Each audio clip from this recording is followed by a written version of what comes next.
Good morning, neighbors. I found a fascinating PBS Nova documentary called Ice Age Footprints. Amazing bit of human history in the Americas in there. Apparently, someone has been here over 20,000 years. That's a long time to leave footprints. So thank you to them for the footprints, some insight into the past history of the planet we live on. It's pretty amazing. It's truly amazing. It's inspiring. How did we get here? I'm sitting in a house with plumbing, and we used to chase sloths on the prairies and hunt mastodons, the last of what we would consider dinosaurs. But we still have crocodiles. We still have their relatives. We are their relatives. So amazing piece of human knowledge gained, a bit more about the universe we live in, the planet we live on, and how long we've been here, and our battles with nature itself, of which we're a part. So, very good documentary. I hope I can link it properly for you. But what I noted, because of my interest in the measurement sciences, right? Most of it is dedicated to digging, archaeology, looking, but then inside of that, you'll notice they take little samples in special containers. The little samples they're taking are seeds deposited in layers, in sediments that we mostly understand. Sediments deposited 20,000 years ago, over tens of thousands of years now. 20,000 years ago, somebody else was walking on this continent. Oddly, they walked through Asia and Europe to get here on that long human trek across our planet. Amazing, amazing that we're where we are, right? So this PBS Nova, inside of that is one piece of the process for identifying dates. It's a very specific process. Note that they collected organic material. Seeds is what they collected. Tiny seeds that survived the floods. They're no longer viable, I don't think. I haven't looked. Maybe they are viable. Could we grow seeds from the dinosaur age? Well, from 20,000 years ago. Is that a seed repository? They're dead. That's pretty sure. But they maintain a structure inside of them from their creation, from their development. It's called elemental uptake, compound uptake. It's called respiration, breathing itself.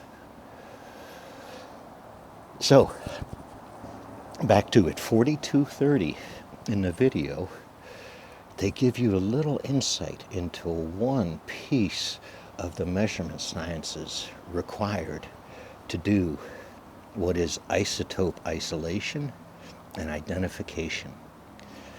Isotopes are elements. They're daughters and sisters of elements. They're an odd, unique creation out there. Our studies of this come from harnessing nuclear power, making nuclear weapons and bombs, and nuclear medicine and sciences. The N is often left off of some of these bastions of science for many different reasons. So anyway, at 4240, notice the equipment in that lab. Who has equipment like that hanging around to do a sample analysis?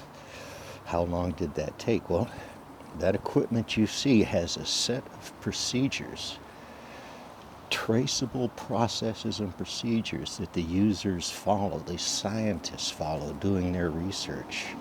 They may have helped invent that machine. It looks cryogenic. They're using a liquid cooling to supercool samples. They're using the formula PV equals T. in order to extract elements specific in their quest to what they're looking for. So they're leaving elements behind, you say.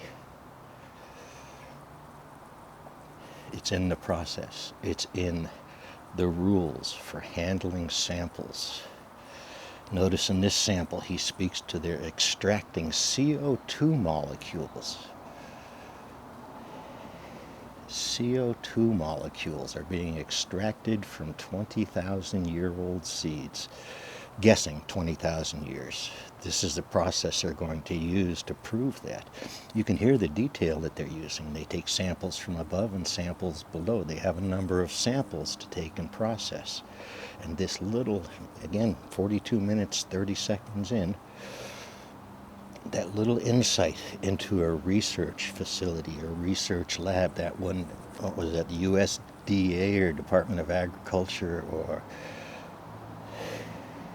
that is science, that is root-based science.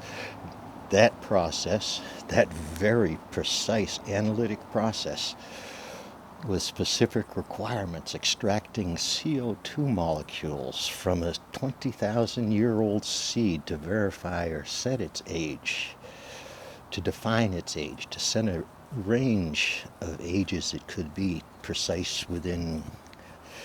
Well, you can find the precision for those measurements. You can find those numbers and calculations, the math that supports and proves this, the repeatable process that supports and proves what they're doing works. So in order to even submit a sample to that lab, you probably have to have prior permissions and planning, it sounds like. I don't think that lab runs 24 hours a day. The extraction process they're using, as you can see, they're using cryogenic processes. So they've got some liquid something somewhere in order to supercool those little things that are going to do molecular level separations. You see, they don't want to break the molecule apart here. They need to maintain the molecule for hydrogen ratios. Right? There's CO2 is carbon ratios. But we can apply this to any isotope. That's the next step in the machine they mentioned. It's going to actually do the analysis. So to me, this is the first insight into one of the methods, the methodologies of identifying the age of the real world around us. Peeling the onion back, exposing the sores, healing the wounds. Maybe that'll work, healing the wounds. It's round, folks. You can take it for granted. You can understand. You've got supporting materials. Pieces out. I hope the links in this go well and work.